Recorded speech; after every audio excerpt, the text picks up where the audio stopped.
I need to pop that out. It doesn't seem to be working unless I pop it out recently.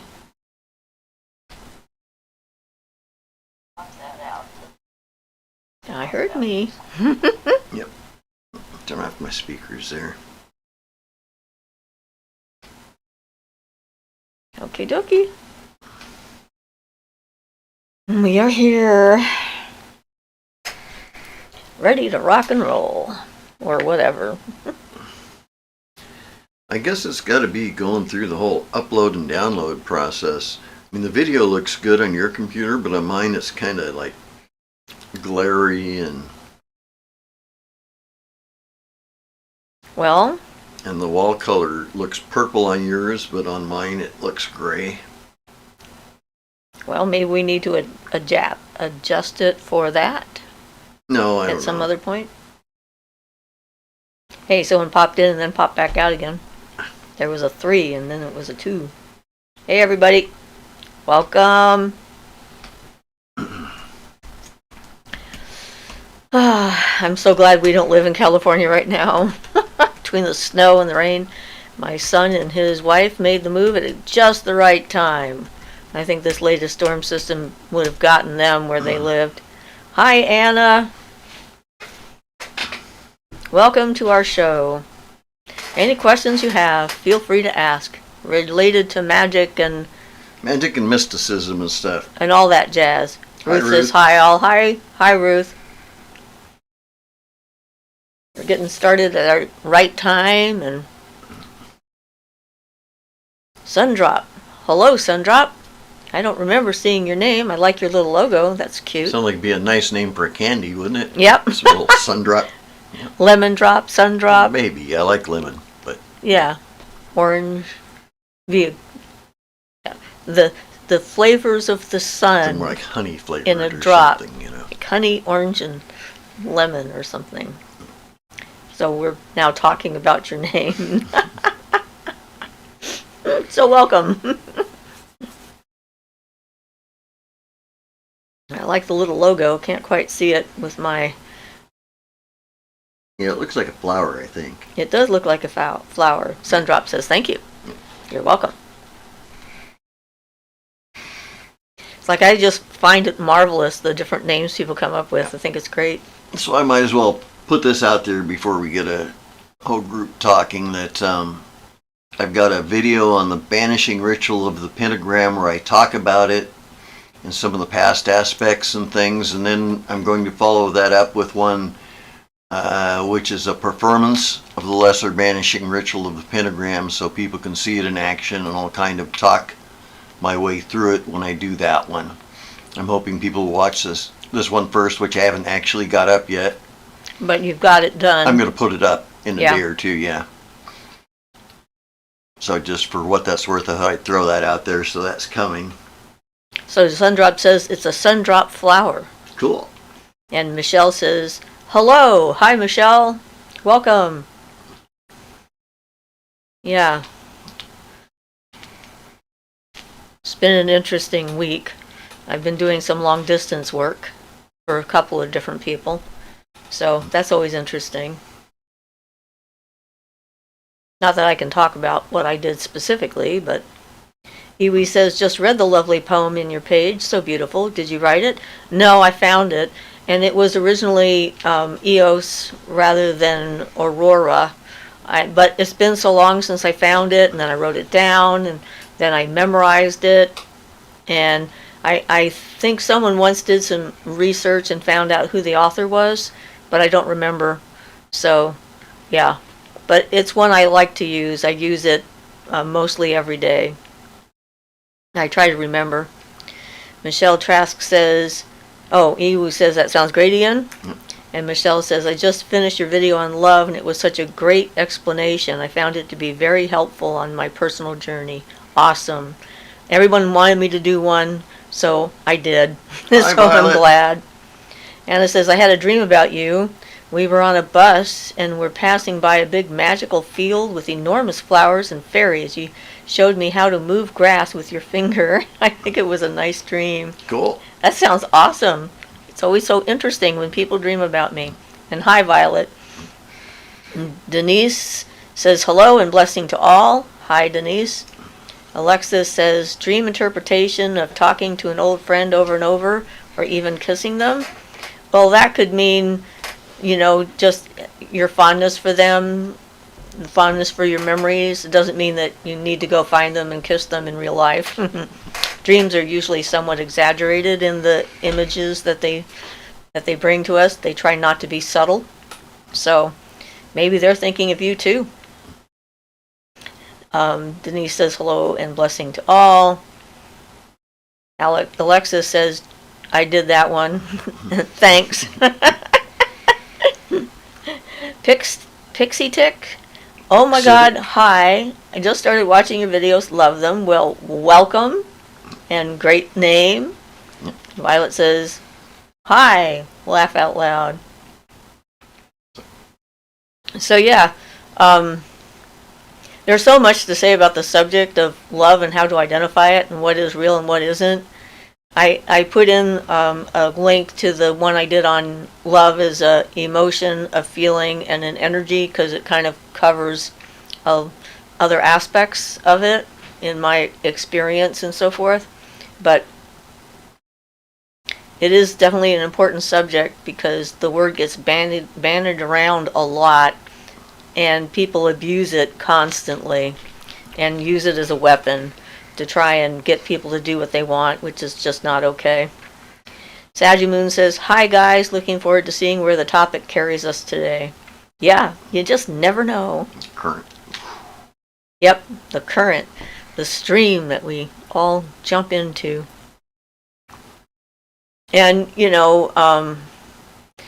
this week I've been thinking about the subject of magical self-defense because of some of the works I've been doing long distance, and the fact that there's a lot of controversy on that subject in the pagan community at large, whether or not it's okay, and some people are very firmly against any kind of self-defense whatsoever because they see that as negative magic, and other people are into doing whatever they feel like doing regardless of consequences to anyone else because they don't think it matters or they get to do what they want. And then there's all that range in the middle, which is just sort of an interesting mix. Well, it is. It's an interesting question. I haven't ever quite figured out because I'm one of those people who don't like doing anything nasty to anybody, even if they deserve it. And yet, what do you do if somebody's intense enough that you have to deal with the situation? They make you have to deal with it, and you're really against doing any form of harm. And I haven't really decided what to do about that myself exactly. I mean, we've got a couple of issues around here that I'm on definitely, I've got the thing about free will, and then I've got the thing about I don't go looking for a fight, but if somebody tries to attack me or the people I care about, then I will use all of the means I have at my disposal, including magical ones, to defend hearth and home. See, outside of myself, I agree completely that self-defense is okay, but when it comes to me actually doing it, I guess my problem is only if it's not really clear cut, because you can do as much damage to yourself as you can to the other person if you go about it wrong. Or this is true. Yeah, the best way is to return their own stuff to them or things like that. So. Well, there's actually a group of people that think that in itself is black magic, to return someone's negative energy to them. I disagree with that. I do too. Yeah. But I'm just saying, as far as the continuum, the range of ideas and philosophies about it, it's it's an interesting continuum of different points of view. And I think the bottom answer is it's an individual choice. Yeah, we've got a couple of people who seriously need whacked. There's one of them here that's a Satanist. And I know who you're talking about. Yeah, and I don't know, I haven't done anything about it. It was not a good Satanist. We're talking like a Satanist that's wants to destroy people and groups and wreck lives and things like that. Yeah, my attitude towards that individual is like they're going to blow themselves up, and I'm just going to watch and see it Well, happen. yeah, that's it. It will happen, but what if it doesn't happen fast enough to I don't stop know. somebody from getting hurt? And that's the thing, is like sometimes harm is not necessarily bad because it teaches people to take care of themselves or defend themselves, or brings up social issues and, brings things to light so that people actually pay attention to something. It's a complex subject, there's no doubt about it. I haven't come to a conclusion myself. And I do it on a For case-by-case myself, yeah. basis and decide, is it worth my time and effort, is one of the factors. So, Eve says, Mary meet. Hi, Eve. Mary says, hi, witches. Hi, Hello. Mary. Eve says, hi, Mary. Pixie Tick says, I have a question about gods and goddesses like Aphrodite, etc. Why is my thing not going down? Oh no, I've lost my connection. What? Yep. Lost your connection? Yep, page unresponsive. Okay, so read me the question. I had that happen once before. Jeez, though. I'm sorry. All right. Well, Pixitic says, I have a question about gods and goddesses like Aphrodite, etc. Are these just energies out in the universe you are tapping into when working with them? Or are they actual entities? Can we become one? Okay, that's a good question, and there's some definite parts to that. So, I believe that they are definitely independent and real in and of themselves, and that you can connect with them. I think that you can embody their energies. I don't think you become them. I think that they're independent in the sense that, just because you have a really strong connection to your cat or your dog doesn't mean you're going to become a cat or a dog. That kind of thing. So, There's a thing that I would like to say that'll add a little bit to that, but I guess it's not quite related. It's related to worship of the beings and things. It's said in some Hindu writings that, and some of the masters have said that it doesn't matter if you love your guru or hate your guru.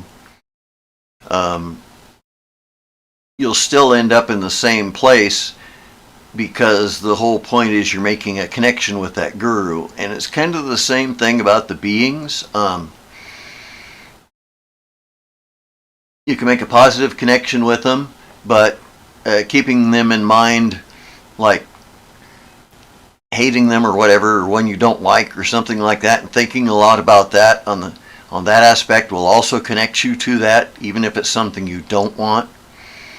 So I just thought that seemed like a good place to interject that. I'm sorry, I don't mean to go off script. well, no, that's not off script. Yeah. That's just sort of how we talk. I think that a lot of times the idea that gods and goddesses can exist outside of ourselves is controversial in the sense that there's a large body of work out there, the intellectual kind of work, where the belief that everything that exists is just a reflection of us and a projection of us, and that we're putting that out there. And also, I think coming from religious backgrounds and stuff like that, if those of us that have rejected a certain type of religious philosophy or what have you, the idea that there could be a god or a goddess that actually exists independently of humans can be problematic emotionally. So are you still locked up I am over there? still locked up. I'm just hitting Okay. wait every time it pops up and says I'm unresponsive. So I don't lose the connection, or we'd have to start our show over again. Okay, there's got to be some way to fix that. Well, but not right now. But anyway, if you have an encounter with something outside of yourself, then you don't have any questions about that. Like, I've met some deities direct, one-on-one, face-to-face. And when that happens, it's like you've just met another human being. You've just, it's visceral, it's real, it's there, it's not a question. So leave room open to the possibility, but it isn't necessary to worship or work with a god or a goddess. You can just work with plants or crystals or the earth or the energies that you find around yourself and so forth. It's not a requirement. because we all have different ways that we deal with this. So I think that's a good answer, more complete. So, Alexis Allen asked, how do you feel about using tarot cards for yourself? Well, I certainly have used them for myself. In fact, getting readings for your own purposes is often easier than reading for other people. Close it and pop it out again, and I think it'll solve it for you, maybe. Well, if it responds. Oh, now I can see it in here. Okay. It was just that decided to die. So see how that goes. Yeah, so tarot cards are an interesting learning tool in and of themselves, learning the symbolism and so forth of the cards and what they mean can help to inform your own personal landscape of symbols and language with the universe and so forth. Some of them, like the builders of the Adytum deck, or to a lesser extent the Rider-Waite deck, it has most of the correct symbolism on it. They're useful for a system of self-development. Yeah, and that is certainly one of the things that they're good for. The question about using tarot for yourself is whether you're going to pay attention to what the tarot is telling you, because if it's working right, it gives you a really clear indication of where you're at, how you got to where you're at from the past part, and then where you're at right now and all of your influences are leading you. And then if you can see where what you're doing is leading you, you can make different choices and decide not to go there. And that's where they can come in really handy. You can all right, here's a pitfall, and you can use it with shadow work and that kind of thing. So, Alexis says, how do you feel about you? Oh, we did that one. I was fascinated by your video a year or so back on fairies. I wonder your opinion on other elementals. I'm just learning about that. Well, I see and work with some of the elementals. In fact, I was talking about this week again. It was the Undines, the water spirits, that taught me how to swim. So I've had encounters with them since I was a child. Ian and I both encountered a sylph out in the wild, as it were, at a park, which was kind of interesting. The gnomes have been visiting me pretty regularly in my room, along with the Fae and other types of spirit beings and so forth, and I find their faces just absolutely fascinating. So, yeah, the elementals are beings in and of themselves as well. They're just one-sided, I guess, would be, where the Fae are going to have more elements associated with them depending on what they do. Which gives them a larger sphere of activity. Right. Because like fire elementals are stuck with working just with the fire element. Yeah. And certainly the Undines were a perfect choice to help me learn how to swim and taught me a lot about the nature of water. I had a fascinating little thing with my granddaughter last year, I think, when we were at the pool, where I could feel that the water that day was thicker. It's like I could feel the cohesion between the atoms or something, and it made it much more viscous.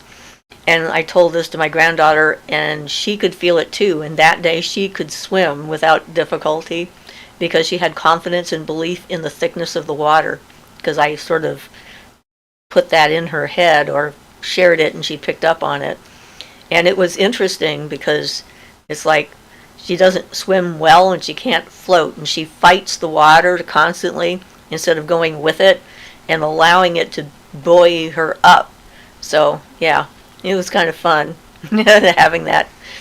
But she hasn't had that happen again, so she's disappointed that she can't feel that again.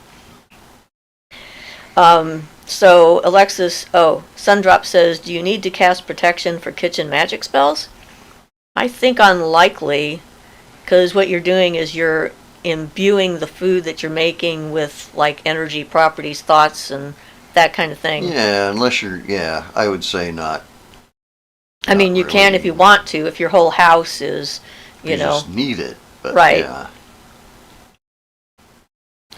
So Alexis says, do you think it's possibly dangerous to use tarot cards if you don't use them the correct way? Well, anything you can become obsessed with or dependent upon anything when it comes to magical stuff. I met some people who were addicted to a Ouija board, and they wouldn't do anything without asking the Ouija board if it was okay. And we're talking going to the grocery store and picking up groceries. It was like not. So if it's taking away your ability to make your own choices and decisions, then it's not a tool anymore. It's become like a master. Yeah, but basically they're not tapping into anything by themselves. I mean, you go buy a new deck of tarot cards and they don't have those connections, and they come through you and your understanding of the symbolism, and then they get charged with your energy and become more and more effective. It's be pretty tough to really get in trouble with the tarot cards unless you had so much fear about using them you could form an elemental and stuff that would fight you or cause you problems, or not an elemental but a larva type of thing. Yeah, a thought form. But other than that, I think they're pretty safe. Yeah, the thing is personal beliefs can change anything. And the energy of who used them. You don't want to, if you use a deck that was used by somebody who's a good person and really knows how to do it, then it'll make the whole thing easier for you. If somebody used it with negative energy, you might pick up on that. But one of the reasons for buying a new deck, and getting just your own energy into it, so you don't have to worry about that particular aspect of it. But yeah. So Eve says, I believe that we are born out of the collective of all beings that came before us, and perhaps that is why many people consider gods and goddesses to be an energy available within oneself. Well, certainly you can evoke their presence within you and have a direct communication with them, but I do believe that they are independent of us and would exist whether we existed or not at this point. Because they're just an expression of the universe and different aspects of the universe, but yeah. Pixie Tick says, can you give tips on starting your own magical practices, or even know which ones to begin with as a beginner? I do have a series of videos. It's a list of like beginner stuff that you can look at. The basics, I think, is what I call it. And one of them is, so I want to become a witch, what do I do now? Or how do I start? And the thing is that it's not a simple, straightforward answer because it's different for everyone. This process is about becoming yourself, more yourself, and no one can really tell you what that is. And the ways of getting there is kind of like there's 1,000 roads that lead up the mountain. We all end up at the same place at the end, but the way we get up the mountain is secondary to doing the work and getting up there, working on ourselves, becoming better people, doing our shadow work, knowing who we are.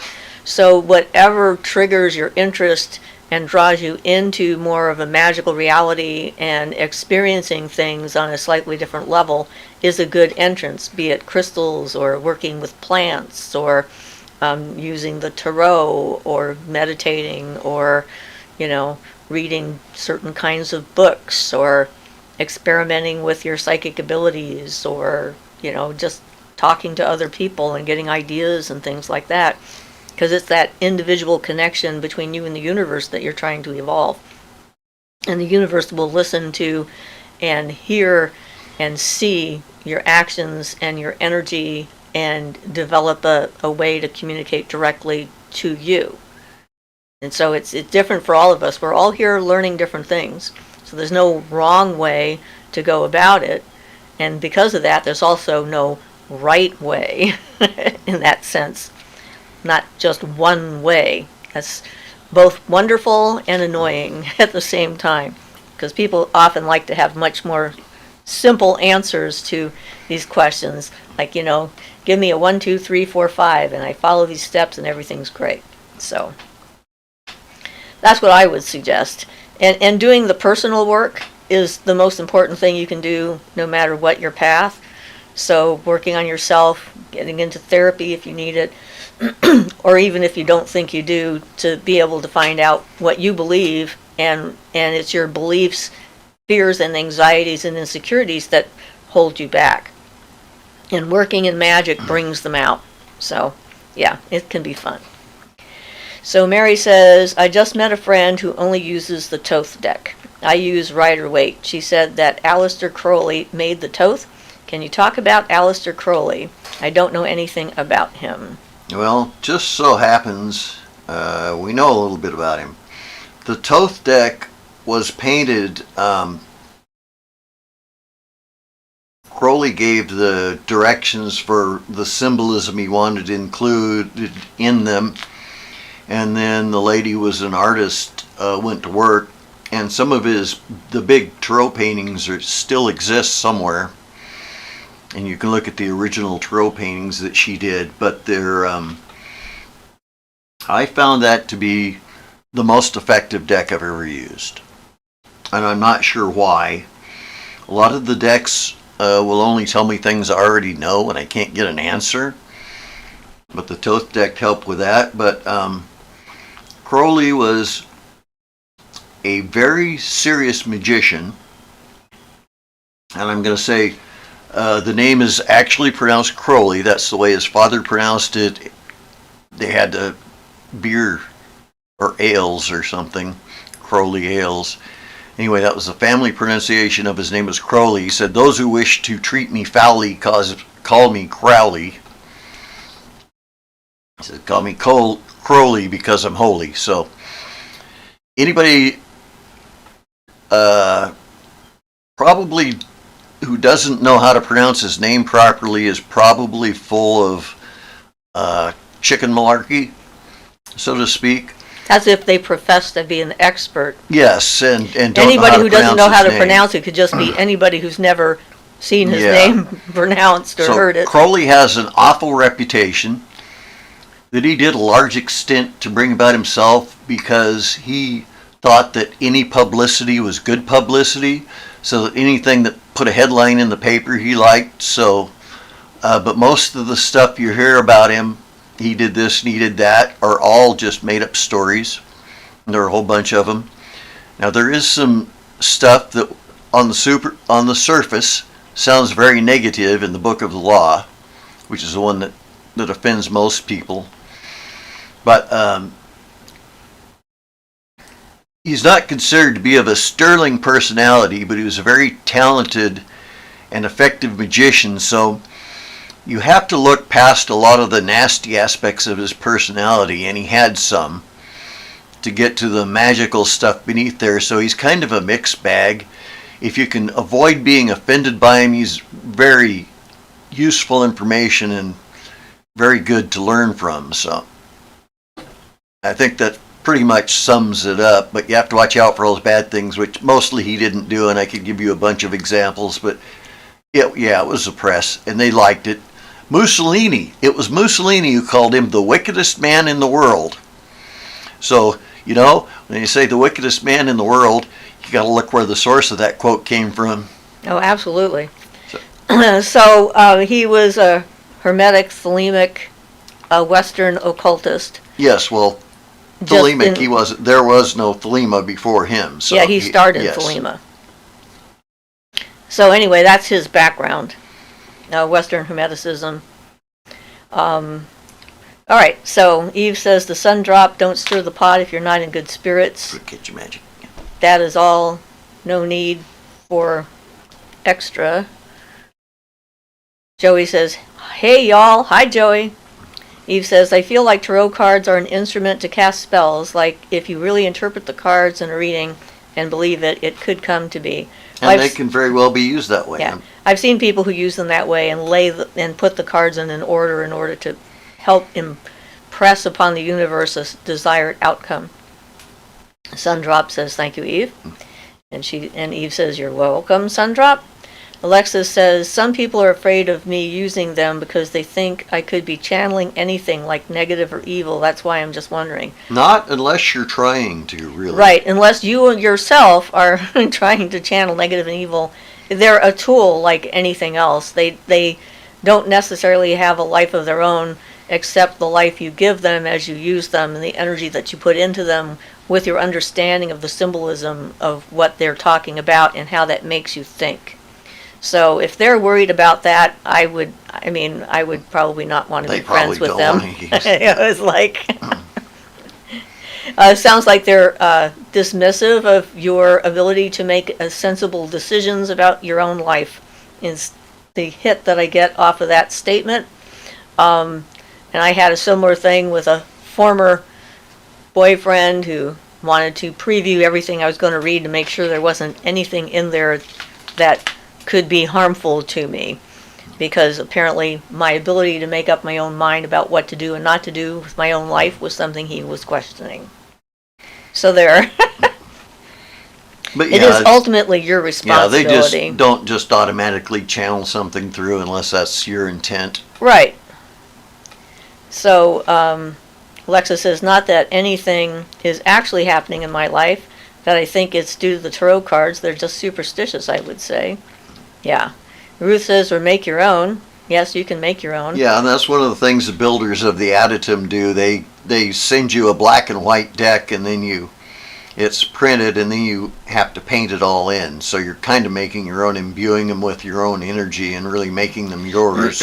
Well, there's that whole thing that, you can't buy your own tarot cards. They have to be gifted, which is based on the fact that in the old days, they had to be handmade. So you couldn't actually go out and buy a deck of cards. It wasn't possible.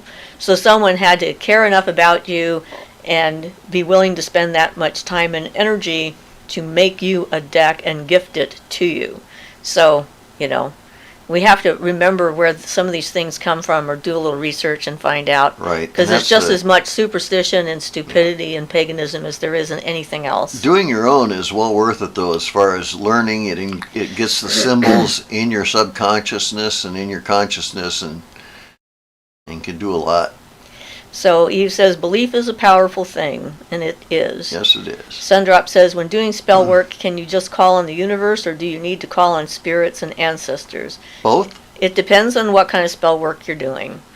There's a lot of different levels to spell work. There is basic stuff that you can just do yourself and use some form to put the energy in, like a candle or a stone or a poppet or what have you, where you don't necessarily need to call on spirits or ancestors to help you.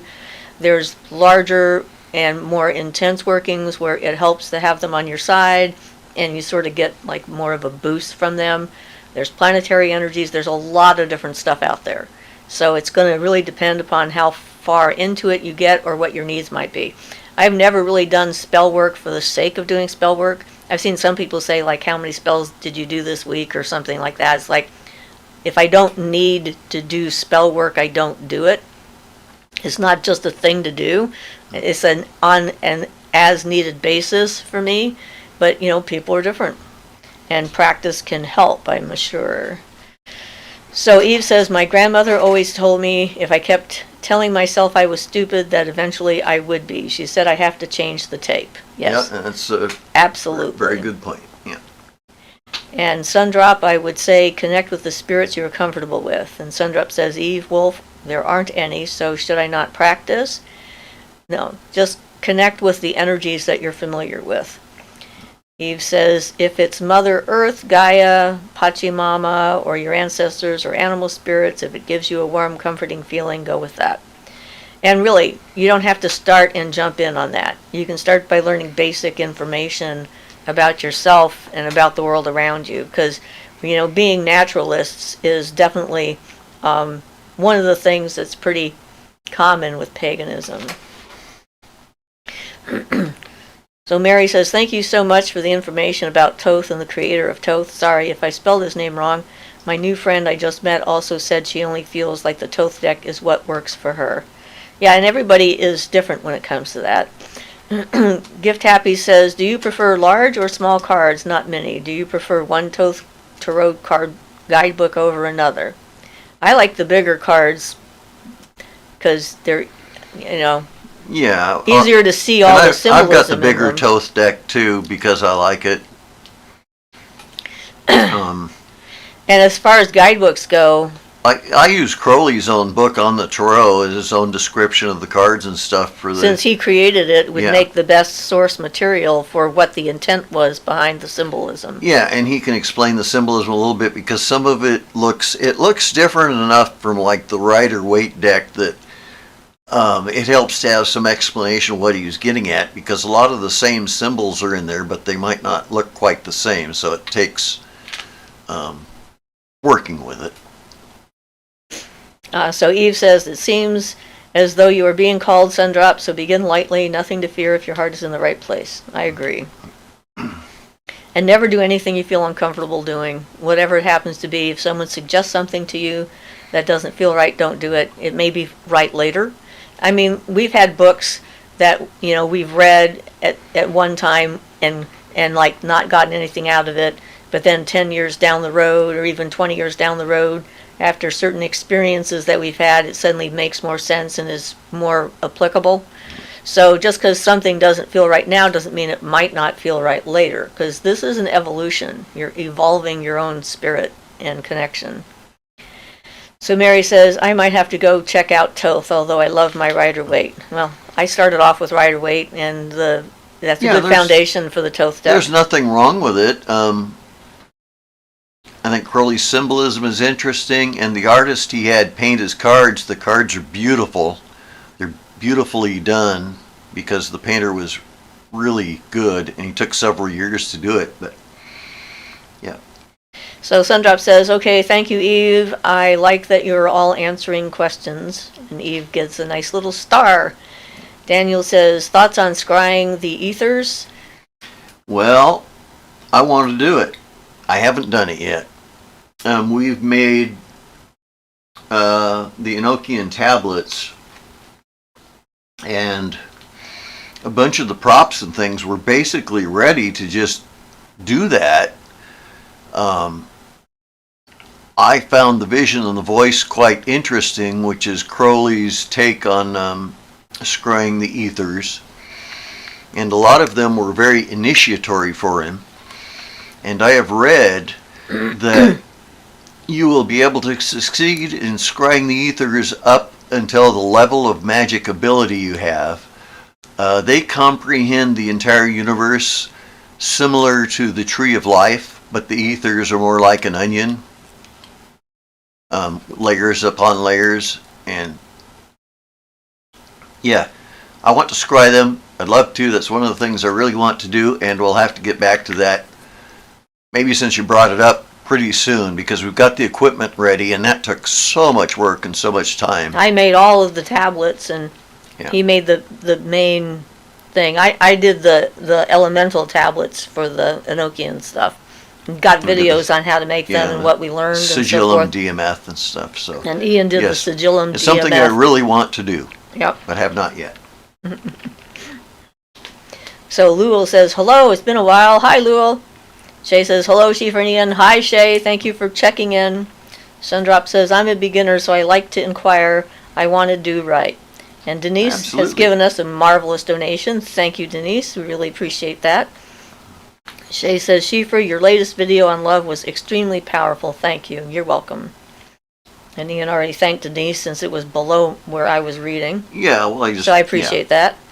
Bep says, Osho Zen Tarot is a very profound tarot-based deck to check out. Well, if this is Osho, the guy who was the cult leader here in Oregon, I wouldn't be interested in that deck myself because of his background and the energy associated with all the stuff that he did, because that was Rajneesh. Yeah. So, but everybody's got their own thing. Yeah, there's a documentary called Wild Wild Country. Yes, which is about some of the stuff he did on Netflix. They poisoned a whole town. Yes, to try and win an election. It's actually still the largest, except for what they did to the Native Americans, domestic poisoning case in U.S. history. Domestic terrorism case. Yep. Yeah, it was 700 people, 700 and some odd people, I think, that were poisoned by the stuff that they brewed in their compound. So everyone's going to have their different take on masters and gurus and swamis and that kind of thing. For me, it's about them as a human being, and finding out something like that makes me not want to delve into anything that they've done as like fruit of the poisonous tree kind of thing.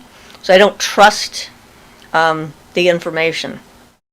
Not that it might not be accurate for some people. Well, yeah, I'm sure a lot of it is accurate. It's out there. Yeah. But the results that it led to seem like a wrong direction. If that's the results it gets from people in his compound, including, his secretary and whatever it was, if that's the result of his teachings, then... Well, and the thing, too, is Tarot is a Western occultist kind of practice. And I know everybody is making their own Tarot deck, but Tarot is a very specific kind of system. And so if I'm going to do Tarot, I want to do the Tarot, not just a deck that's been created with nice pictures, whether it's a medicine deck or whatever it happens to be, or an angel deck or fairy deck, it doesn't matter. It's not Tarot. It's a deck of cards with pictures on them with meanings that you can put down and do in a system similar to Tarot, but it's a different kind of energetic link to universal consciousness. So that's my take. That's my take also. So Lulu says, there is a saying my grandmother used to say, if you tell a human he is a pig, he'll start to make pig noise eventually. Yep. Self-talk is the most effective thing, so watch what you say to yourself. Yeah, absolutely, no kidding. Absolutely true. Absolutely. Eve says, Siofra is correct about spell work and the type of working you are doing and calling in spirits. Also, I fully agree about why and when to do spell work.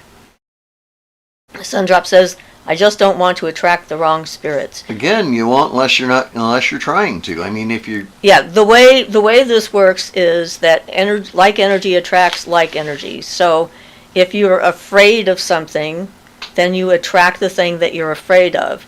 If you are working on yourself and being, full of light energy or positive energy and not afraid of what you might encounter, then you're not going to attract negative spirits to you.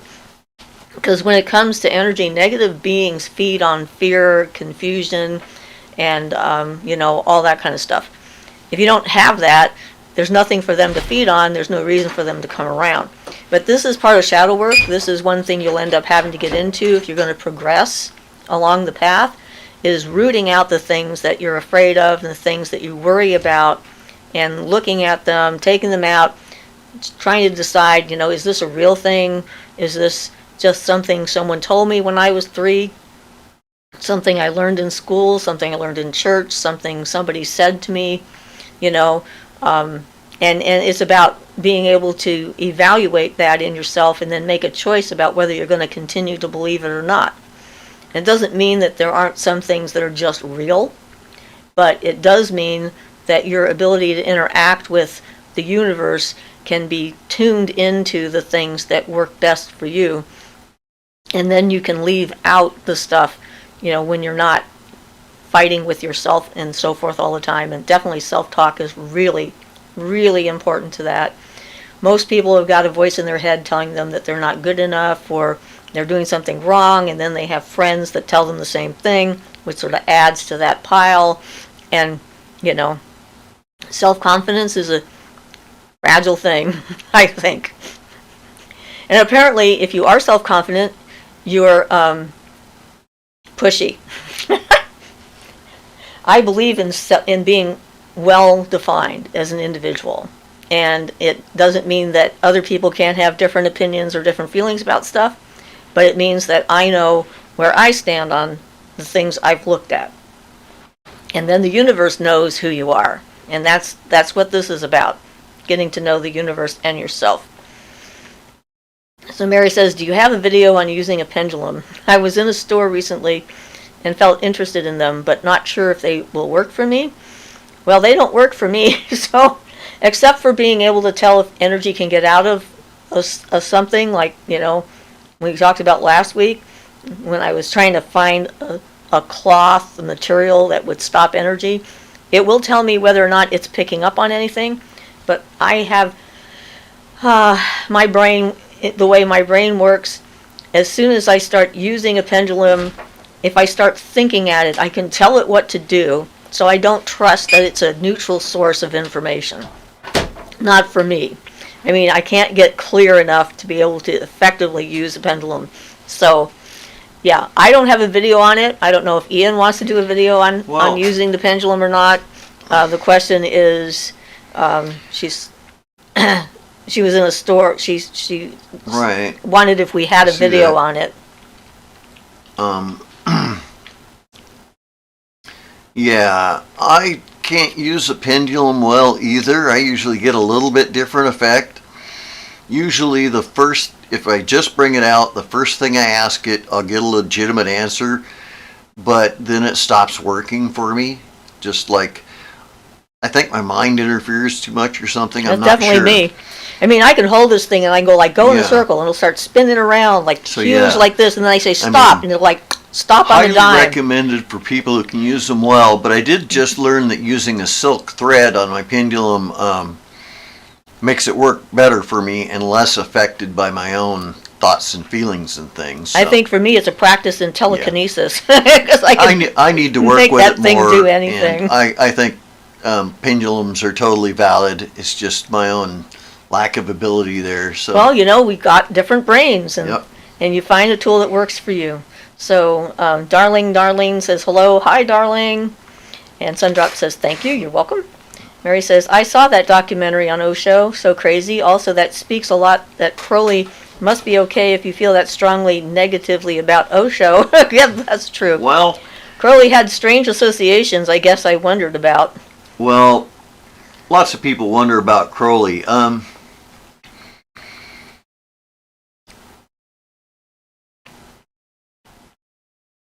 Yeah, that seems like a real dichotomy on the surface, but I think the difference for me is that Osho is a sociopath, and Crowley was an a-hole, but not a sociopath. He was egotistical. He was definitely somewhat of a narcissist, but he had plenty of his own insecurities.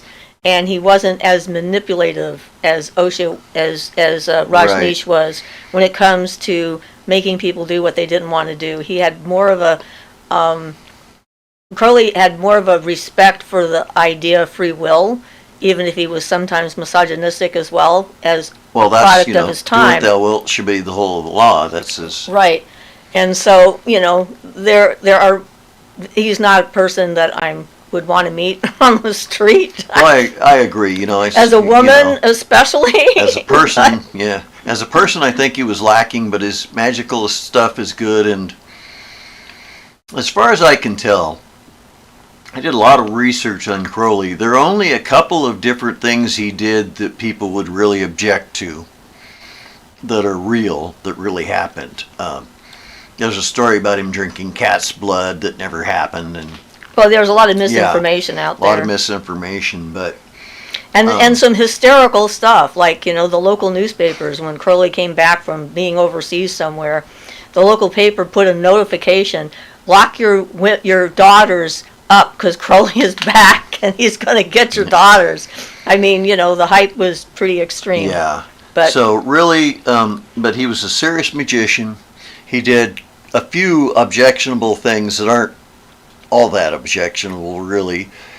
He had a tendency, apparently, to like gay sex to a certain extent, and of course, you know how that was looked at back then. Oh yeah, and it was against the law in England, actually, so and he you could did go to prison for that, or gay end magical rights and stuff. Yeah, and then end up losing. He did sacrifice. Once he sacrificed 3 pigeons, and another time he did the weird act of crucifying a toad to try to eliminate Christianity from existence. Which apparently did not work. No, but other than a couple of things like that, most of what he did was exaggeration, and it doesn't help that when he speaks of sex magic,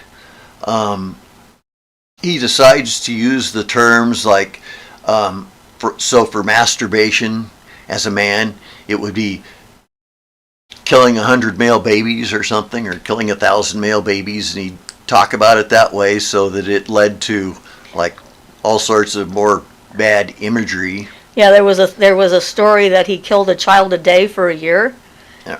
There were no missing children. And there were no dead children. In fact, Crowley was never in trouble for anything except inventing a coffee maker. Yep, he invented an infernal drug machine, which was like, yep. Was it a drip? He invented the first drip coffee maker, and they decided it was an infernal machine for distilling drugs, and they confiscated it. They took it away to the police station, and it was never seen again until, of course, we got it later. So you have to watch out about the bad stuff and the rumors. But if you really read Crowley's stuff, he got called a black magician a lot more than he really was. Okay, so Mary says, I was worried I was directing the pendulum unconsciously too. Eve says, when I do scrying or use tarot or a pendulum, I have to separate myself to get an accurate answer so my own suspicion doesn't interfere. Violet says, I thought Osho was the dude from Oregon where everyone wore red. Yes, he was called Rajneesh here in Oregon, and he changed his name to Osho when he was kicked out of the United States and sent back to India, where he died, I think, a year or two later after he left here. But that is the same person, and a lot of people don't know that because they continue with his quote-unquote teachings and his organization and stuff like that in India after his death. But that says something. Not many people get totally kicked out of a country. Well, he left India in the first place to escape the authorities in India because of the sexual improprieties and the torture of women that he did there. I'm going to turn a small amount positive here on this, though, that a person can get...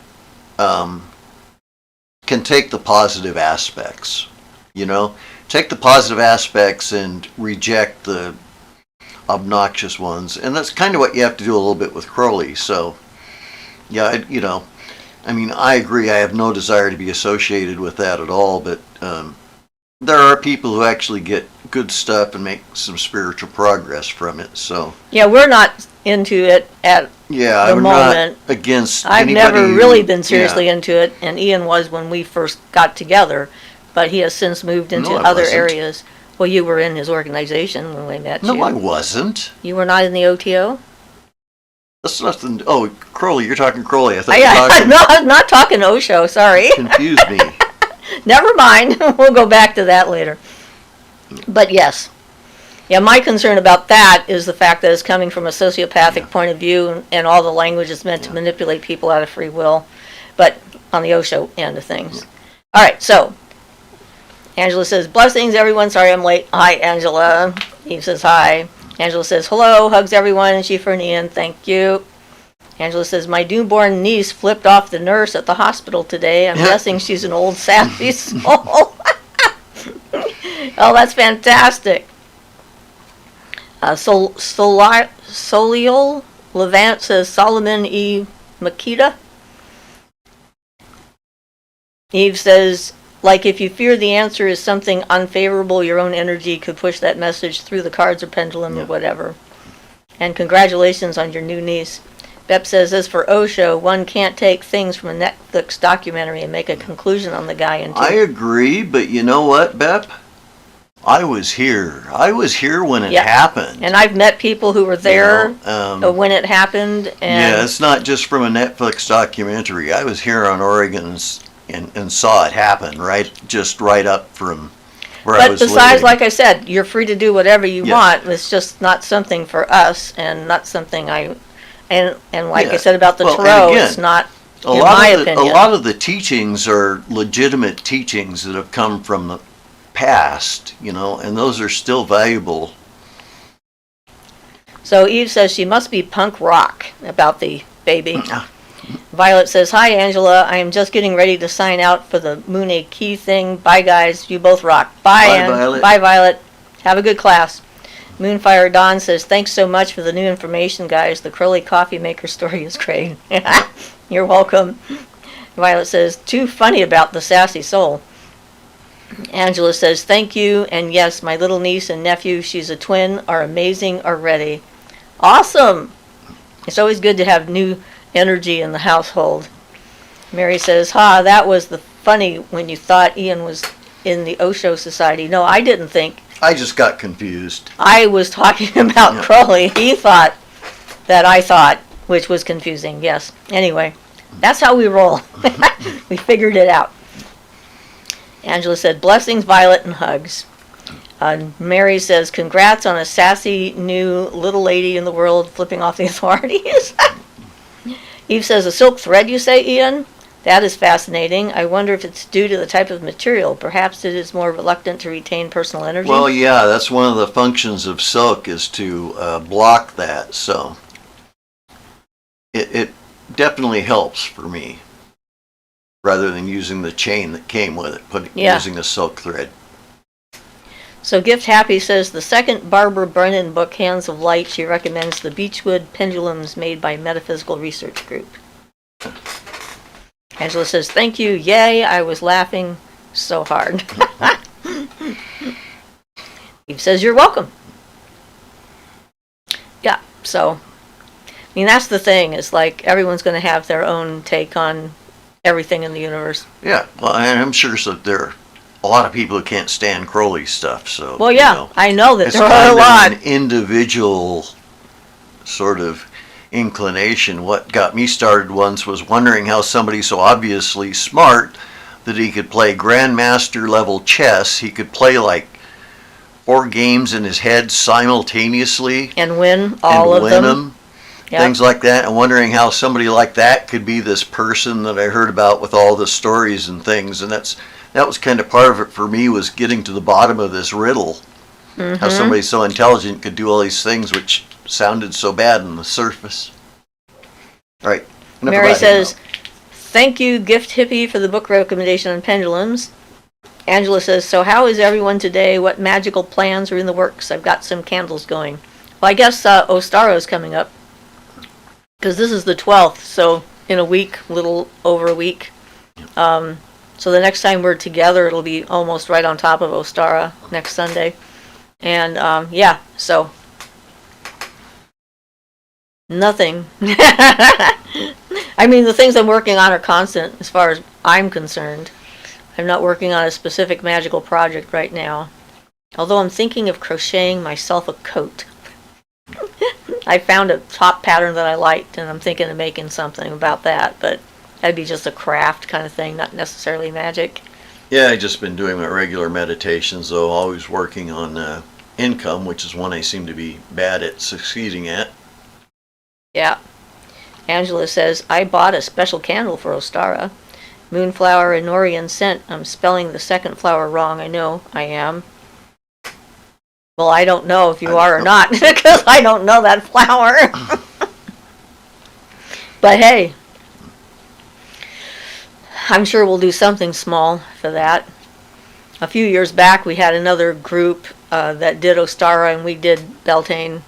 But we're at the point where we don't really want to do group work anymore and put ourselves out there at the moment. Ruth says, is Kali's altar in the east, west, south, or the north? The north. And Kali is on my personal altar right now, but she was on the north in here. Yeah, and I think that's the standard. And I consider that seemed like the appropriate thing, being a dark goddess, powerful energy and stuff like that. One that was potentially destructive and could, kill everything in sight, as well as bringing it all back later. So it just seemed like a natural association. Yeah, well, I think there's some past associations with her being in the north. I think it's right there in the literature and stuff, though I'm not 100%. Yeah, working with what they call the dark goddesses is not something for everyone, for sure. A lot of people are terrified of them. I get along with her pretty well, and a lot of the other ones too. But it takes a certain type of mental personality, I guess, in order to feel safe along those lines. Of course, the fact that I went through having my entire ego structure completely and utterly destroyed and taken apart and had to put it all back together myself might make that something that doesn't scare me because I've done it already. So, Angela says, I'm going to get a sage and tea leaves candle. There's so many amazing flower combination candles in the store right now. Cool. Ruth says, thank you, I have her in the north. Yeah, and my Kali statue, actually, a friend of my son's, his best friend, was going to India and asked if I wanted to have anything, for him to get me anything, and I asked him to get me a statue of Kali, and he did. So he actually brought it back with him from India and then gave it to me. And it sort of felt like a more personal connection to her energy, doing it that way than just buying it out of the store. So I like when that can happen. It's not very often, but that was pretty awesome. Lewell says, I made a Cheshire cat pillow with herbs inside. I'm in the process of decorating it. but took a tiny break from this, crocheting a blanket right now. I crocheted this to keep me warm in here. Lewell says Alice in Wonderland has a very special significance to me. Mary says, would you ever consider doing an online Sabbath ritual for us folks who follow you? Which is actually not a bad question. I've been thinking about the idea. We did do that healing thing, which takes a fair amount of work, and we have to be ready for it, so we'll have to give that some thought and figure out which one we could do and pull off. And it would have to be for those in the northern hemisphere, because we couldn't do two for our friends and followers who are south of the equator. But yeah. Angela says Kali is so cool. I love the images she has, such an awesome rebellious feel, but also so loving. I like how some images show her so gently and others show her more harsh. It's nice, both. Yeah, she's very multifaceted. Yeah, and a lot of the harshness has to do, well, typically in stories, she was against the demons, so to speak, and killed them and such. To save us a lot of the world. A lot of it is aimed at your own personal demons. A lot of her harshness is symbolic of person's own personal demons and things they need to get rid of. There's specific symbolism to the garland of heads around her neck, and a lot of the symbols seem very frightening, but they're mostly aimed at the bad stuff that needs frightened away, if that makes sense. Well, just raw power can be frightening to some people. Well, yeah. Because they feel that raw power is always out of control, but it's only if it's not aimed correctly. Yeah, well, that's what I'm saying about all frightening symbolism is It's more symbolism, and you need to understand it that way. It's not, Mary says, live ritual? Yeah. Possible. Maybe. We'll give that some thought. Maybe we could do that on that other server. And then we could have people we could see and give people parts and stuff like that, and everybody could cooperate together instead of us just doing a performance piece. Yeah, we'll have to look into it. Yeah. I don't know off the top of my head. Yeah, we'll have to give that some thought. Angela says, sides are appreciated. Both sides are appreciated, yes. Eve says, Lulu, that awesome. Weave that magic. Yeah. A twin, that's so cool. Yes. Of course, in the old days, twins were considered not so cool. It was like people's superstitions are so interesting. Well, epileptics were considered insane or something, whatever. Well, in the beginning, they were considered touched by the gods and were revered and taken care of, and then during the Dark Ages, they were considered insane and possessed by Satan, or demonic, and so that's why they were all locked up. And of course, that continued on well into the 60s. It wasn't all that long ago that they stopped putting epileptics in insane asylums. Just horrific thinking about it. It's like, wow. Bep says, Balloonhead says, hi, happy Sunday. Bep says, curious about how you guys protect from others intuiting and scanning you on distance. What is the most efficient way in your experience? Well, I have some actual gods that are protecting me, and a few goddesses as well. And they do most of that work. And then I have a policy that only people who are invited are allowed to enter, and so they have to have permission to get in.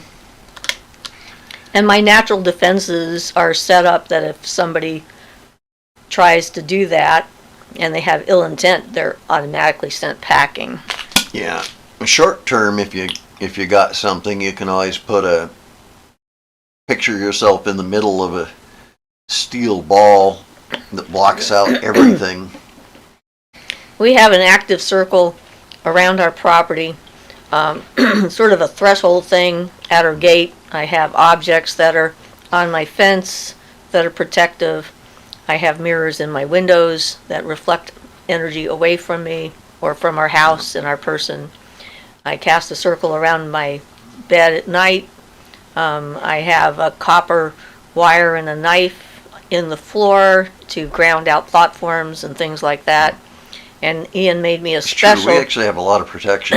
Yeah, and Ian made me a special charged up stone that will block out absolutely everything, which I don't use all the time, but occasionally if I'm feeling very tired or sick or something like that and not feeling on top of things, and I just don't want to be visited or bothered by anybody, then I put that out, which I had to do this week. Some of the work that I was doing required me to do a little bit of an extra kind of thing.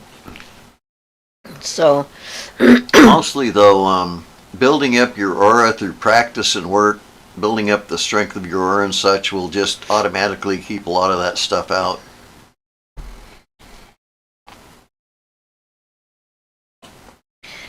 So Eve says, hi Balloonhead. Shelley says, hi Siofra, good day. Do you have any special recommendations for banish and cutting cord rituals?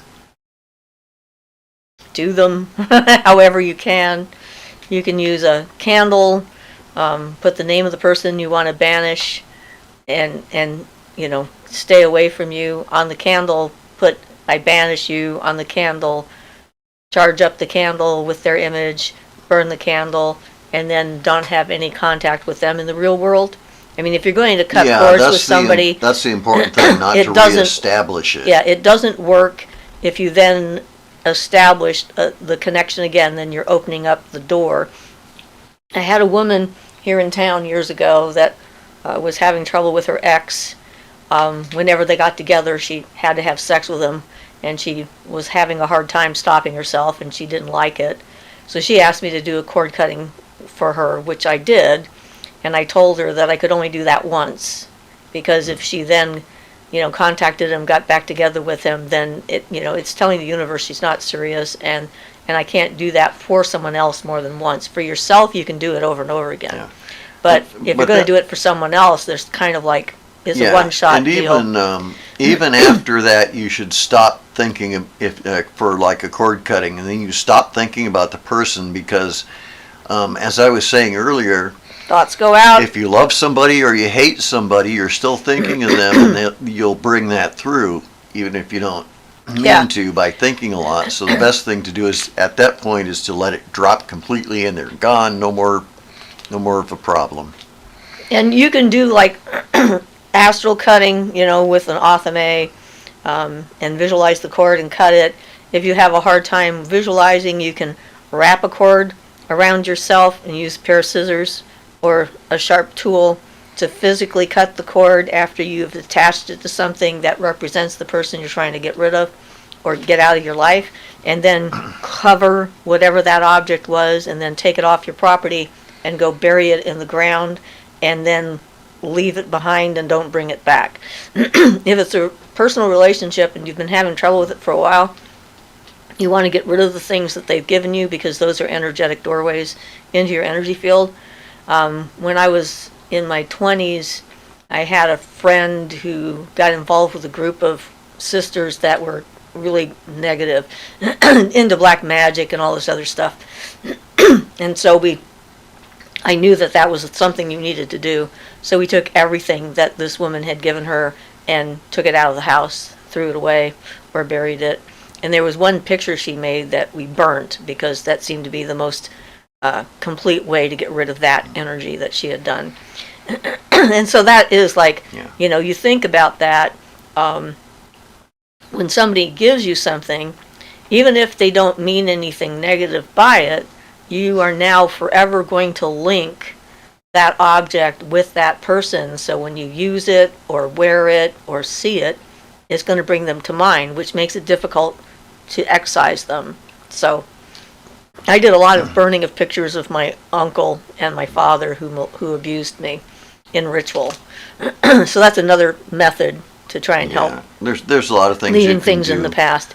For somebody who's familiar with the banishing ritual of the pentagram, one thing I always used to like to do a lot was to push what I didn't want outside the circle, then draw the pentagrams in front of it as I go around, and I push it out each quarter, draw the pentagram, and have the pentagram dissolve it and destroy it. So it all depends, there's lots and lots of different ways to do it, whatever you find most effective. So Eve says, I love Ostara, such possibilities. Balloonhead says, hi Eve.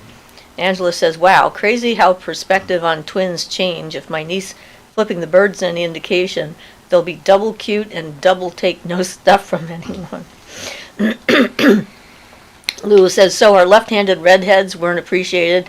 I used to joke before I discovered actual magic that I am, as red-headed female, have no chance. Little did I know. Yeah. And Angela says, crazy about how the different views on hair and eye color change, too. Yeah, it's true.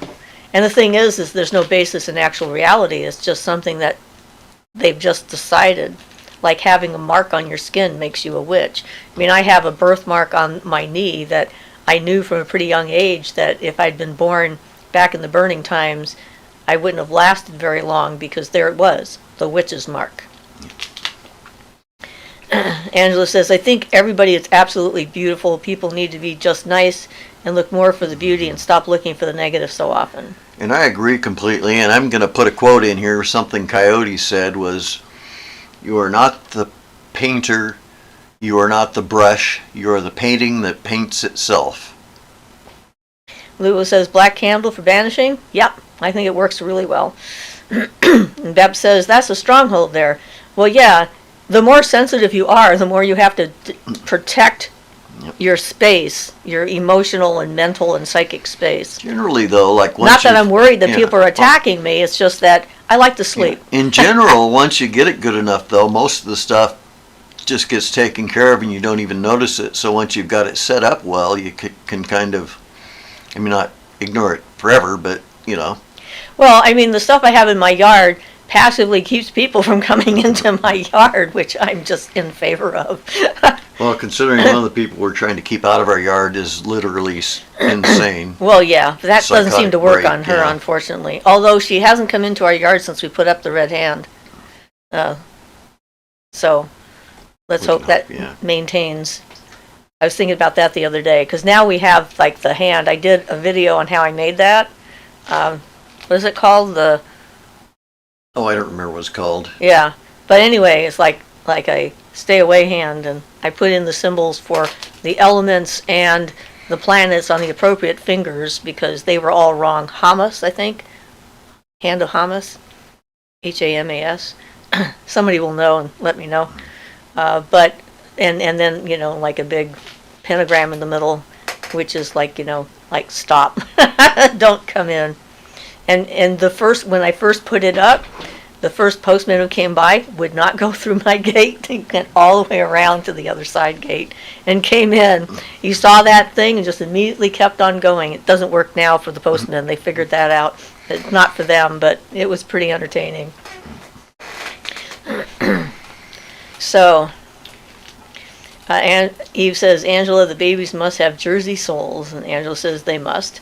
Sundrop says, can you work with flameless candles? I can't burn candles at home. I've been looking into alternatives, but find it hard. Yeah, that is. Yeah, as far as candle magic goes, I'm not sure that would work. Is it like a fire hazard?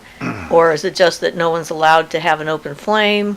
I mean, if it's a fire hazard, you can get those little candles. You can even use a birthday candle, something that burns really quick, and put it in a thing of sand, in a cup of sand or something, so it'll burn all the way down and then put itself out. But well, in my case, do different magic and don't use candles. In the house, I can't burn a candle for long if I'm in there in my usual spot because of the odor. And the same thing with like the liquid paraffin type of candles, same thing. The odor starts bothering me even though I've got a fan and an ionizer going in there. Maybe you could do it outside and not in the home. Take yourself out to the woods under a full moon or something and burn a candle and make sure it's in sand so it doesn't burn down the forest. But of course, I suppose a similar kind of approach for banishing things would be the old abracadabra spell where it decreases once each day You know what Yeah. I mean, right? Yeah, the word, Yeah. you like erase it as it goes, or Yeah. yeah, there's other things that you can do to if it's for banishing, but if it's just because Lulu was talking about the banishing and Sundrop isn't, so she's just like, looking for alternatives for candles. For the symbolism of fire, you can just have something red. You can use there's a ruby matrix.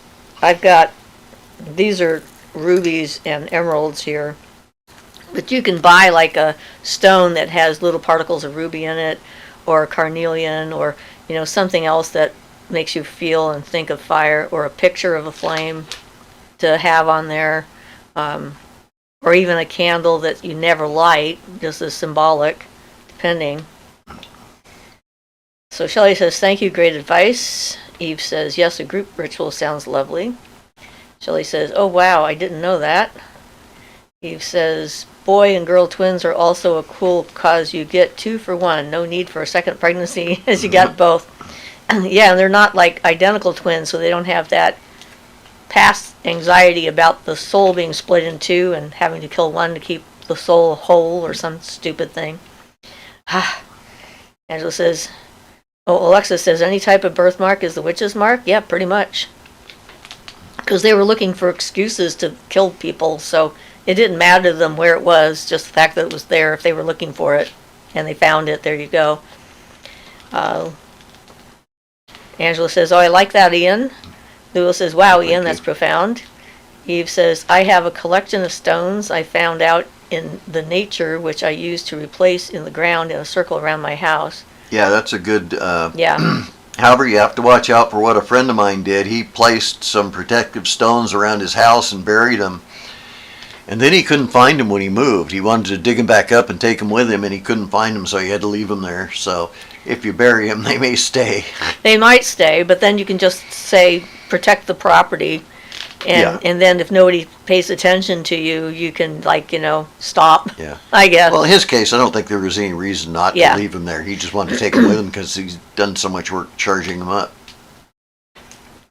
So, Angela says they have an older brother, and he was glad he got one brother and one sister. Always keep your candles in really good jars. Eve says, I love singings. Sundrop says, I live with my mom. She says, I can't burn real candles. I'm in the broom closet. Okay. Yeah. Well, you can certainly use a fake candle as an implement of light, and light is fire. You just can't, do what we were talking about, like banishing somebody by writing their name on it, because it won't burn down. You know what I'd probably recommend for doing stuff might be influence, depending on what you're trying to do. Again, you could do influence through nature, or through the elements. So one of the ways of doing that is to charge up a potato and plant it in the ground for earth. Charge up we use some strong chamomile tea, Water, which is a fluid condenser. Yeah. Charge up, put that on a piece of paper with a strong chamomile, let it dry, charge it up, and then you burn it for the fire element. And the idea is that when you burn that, the influence goes out and the fire element performs your wish, and you can do that with air by evaporating it from a container. And those are another good substitute. The water is probably best done pouring it into running water somewhere. like a creek, or on the ground if you have to. Yeah. Or down the sink. Yeah. So at least that's one option that won't look like anything. It'll look like you're dumping some water, or you're just burning a piece of paper or something. Yeah. He says, to be a fly on the wall when that post office worker describes his encounter with your protective hand. Yeah. Eve says, when you take objects away from your house to bury, don't look back as you walk away. Yeah, and also they say walk a different way than you arrived. So if you come in from, the south, you leave by another direction, whatever the direction is, so that they can't follow your trail kind of thing. Sundrop, I'm sorry. Yes, I have to practice secretly. that's just the way it goes sometimes. Okay, so when I worked with the guys in prison, they didn't have any objects or tools or flame that they could use.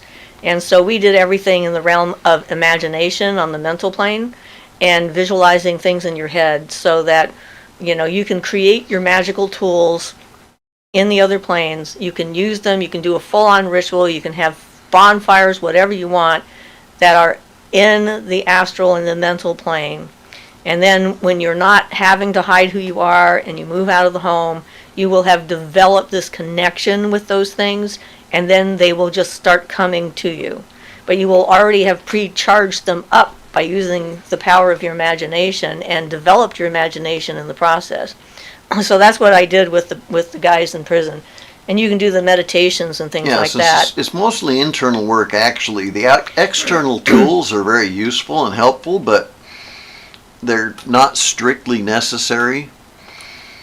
They just make things easier, especially for people who are beginning. So Shelley says, nice, good advice, thank you. And we talked to Sundrop about feeling at a standstill, not a sunstill. Lula says, I have a beauty mark above my top lip, right there on the face. Good thing I don't live in the Middle Ages. Oh, yeah. And Eve says, I too have a witch's mark. Yeah, I think most people do have some kind of a blemish on their skin. And if you're born with the possibility of freckles, you create them as you grow older. I have one of these spots that's insensitive. I can be poked and not even feel it. The devil's teat thing. Yeah, you got to watch out for that. They don't even have to trick you with the thing that retracts. Angela says, I'm in the broom closet too. I just take an angel statue, focus on what I want, and send energy into the angel statue or the doll while asking my gods and goddesses and angels and ancestors and so on. Well, that's true. I mean, if there's religion in the household, there's a lot of religions have altars and symbols and stuff like that people can draw on. And angels are not necessarily just Christian, but if a Christian sees an angel, they assume it is. So it's a really good way to hide something, so you can get a goddess statue that way. That's true, and in fact, that's what they do in Brazil and stuff. Well, right, with the candles and stuff, and all that, they and the have saints and so forth. Yeah, the saints. But still, think about that as an idea. You can also get unicorns or griffins or mythological creatures or something like that to represent different elements and make it look like you're starting a collection if she'll let you do that. I don't know how strict she is. But probably you could get away with an angel statue. I think that's an excellent notion. Yeah. And you can pick them up at Goodwill, Salvation Army. You don't have to pay very much for them. They have them around all the time. A number of the ones that I have come from there. And I've taken my Aurora statue basically was an angel statue, and I painted it in the colors of the goddess Aurora, and then imbued it with that energy. So someone who did not know me, didn't know what I did, didn't see anything else on my altar, just saw the statue, would have no idea that that's what it was. They would just think, yeah, she has a weird sense of color. Well, and that was good for your office too, using an angel statues and stuff. Yes, and I did that a fair bit, so that was a funny sound. All right, I guess we'll figure what that is. So Eve says, you're welcome, Shelley. Mary says, I love your mail carrier too, respecting your hand. Did you tell them it wasn't directed to them? They figured it out. Because, Angela says, I have an accord with my matrons and patrons to gather the energy up if I need to use the statue for that. And why not? I mean, it doesn't have to be something obvious. It can be anything. It can be a rock you picked up. You can turn a rock into a container for the goddess energy, and another rock a container for the god energy. You can have one rock for each of them. You use your imagination. Yeah, it doesn't have to look like what you see. Literally, the only limit is your imagination. Right. It doesn't have to be limited by what you've seen on TV or what you think is supposed to happen or what you would like to see, when you can be yourself and practice what you want. So Lulu says, is it possible to cleanse the object and close the connection to the person but still keep it because it's historical? I think so if you're effective at it, but The problem, if it reminds you of the person or makes you think It of them, then depends you're on your getting mental attitude, Yeah. okay? So when my third husband left me, stranded in Medford without any means of transportation because he took the car, and he left a lot of his stuff behind. I created a poppet out of the clay he had. He left me his teeth. I put that in there. I did, and I wrapped him in our maypole, his part of the maypole, to separate our energies because I did not want anything to do with him again. And I put it out on the balcony, and the rains came and melted the statue and took a lot of it away. And one of the things that was left was this opal that he had. It was an Australian fire opal. And so I decided that was me taking back my power from him that he had tried to take from me. And so I claimed that opal and mounted it on my staff, and it was on my staff for quite a few years until it was done being what it represented for me, and it cracked. And then I replaced that with a pink opal that I bought for myself and put that in its place. So I was completely done with whatever it was I learned from that experience and so forth. So if you can position it in your mind that way, that it's a historical object, it's not a personal object, and you're eliminating the negative energy from it, and you're going to reclaim the positive memories that came before that were related just to the object as part of your inheritance for your power or whatever, I think you can probably make it work. And it's really the mind is the tricky part. Yeah, I'd probably almost recommend for something like that, like burying it for a brief period, a couple of days, focusing on the earth, just sucking all the connected energy out of it, something like that maybe. Okay, so Sundrop says, okay, thanks. Balloonhead says, I have a big dark mark on my chest that I forget about all the time. Oh, good. Angela says, many angel statues resemble goddesses, and my altar just looks like my curios are set up pretty. It's very matchy, pink and white and brown and gold. Right now it's shifted several times. Sundrop says, my mom isn't that strict. She wouldn't mind statues. She doesn't believe in magic. Perfect. Awesome. Yep. So there you've got some ideas. And, any object can become a container or a vessel for containing energy and for collecting energy and to connect you to energy. So I had one woman who was going through a crisis that I knew was a Catholic. And so I suggested that she get a statue of Mary, and Mary is a goddess. So,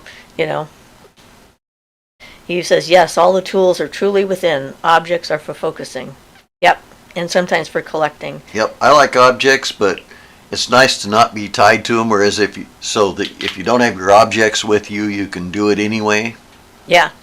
Well, I have found that things that I've owned in the past that I don't have anymore still exist on the mental plane, and I can use them there if I need them, which is kind of cool. So Eve says, yes, all the tools are truly within. Objects are for focusing. Luo says, it's a book with an inscription. Perhaps I can tear out the page with inscription and get rid of that. I can't bring myself to destroy a book. Or you can give the book to someone else. Or you can just cover the inscription instead of tearing the page out. Cover it with like a white page or something and make a nice picture of something that you really super like, and then put it over top of the inscription so that... And then glue it right on there or something like that. Well, that still would damage the book, depending on how historical the book is. Book value is something to think about. Yeah. And... yeah. Or give the book away to someone else who doesn't have that kind of a connection to it, but then it still exists and you haven't destroyed the book. So if you have a family member that you think would appreciate it, that's another option. Possibility. But yeah. Some really great conversation today. Time flies when we're having fun. Oh, wow. I guess it does. Yep. Eve says, yes, just pretend you're Catholic. Works for the Brazilians. Hey, it worked for them. Yeah. Whatever works for you. It's like people can't see inside your head. Most people can't see inside your head, I guess I should qualify. And it's like, if she's okay with statues, There's fairy statues, and Oh yeah, I mean, there's all kinds of cool little knickknacks and statues out there that can represent all kinds of things. And I can think of, like, for the elements, you got the griffin for air, the phoenix for fire, any kind of a water bird or whatever that you could do for water, and what did I leave out? Also, you could work pretty well with Sculpey. That's a little modeling clay, and make your own if you want, and bake them in the oven. Yep, that's true. And they hold up really well. I've done a couple of things that way. And of course, a plain old rock for the north. It likes stones. Well, this way you put your own energy into it while you're making it, so you get all that. Eve says nice cover. Sundrop says like Santeria. Well, yeah, that's sort of what. Yeah, what they Santeria, Voodoo, Voodoo, Palo. They all came out of hiding recently, but they were hidden within the Catholic faith, which is why all those candles, which you can't burn, are the candles to the saints. Yeah, the seven are the in the saints grocery candles, stores the and stuff candles, like that. And they use them. The Brazilians consider them to actually be the same as the deities, which are very similar to those in Voodoo. But probably not something you want to delve into as a beginner and trying to hide from your mom. Well, yeah, good point. Probably not that right. So Mary says, I love this plan for Sindrop. Eve says, brilliant. Mary says, time flew by tonight. Yes, it did. Angela says, look up folk Catholicism. Might give you some ideas. Joey says, yay, great show today. Thank you for all the great insights and information. Well, Blessed thank you all for being here. Yes, thank you very much. It would be pretty boring if it was just us. Oh, we do have some fun conversations, but it's nice to share them with other people and whatnot, and we love being challenged. So, yep. All right, everybody. So, as usual, if you need to get a hold of me, SchieffersMagicAlcove@gmail.com, and you can send me a friend's request on my Facebook page, which is Schiefer Bradigan. But I've been getting so many Facebook friends requests recently. Send me a personal note so that I know you're coming to me because of the channel, and then I can approve your request. So, yeah. So we'll see all this new stuff we come up with, and blessed be everybody. Have a great week. Everyone, wherever you are, stay safe. Bye, all. Yeah, definitely stay safe, because there's a lot of weird weather out there. So, all right. Bye, guys. Blessed be.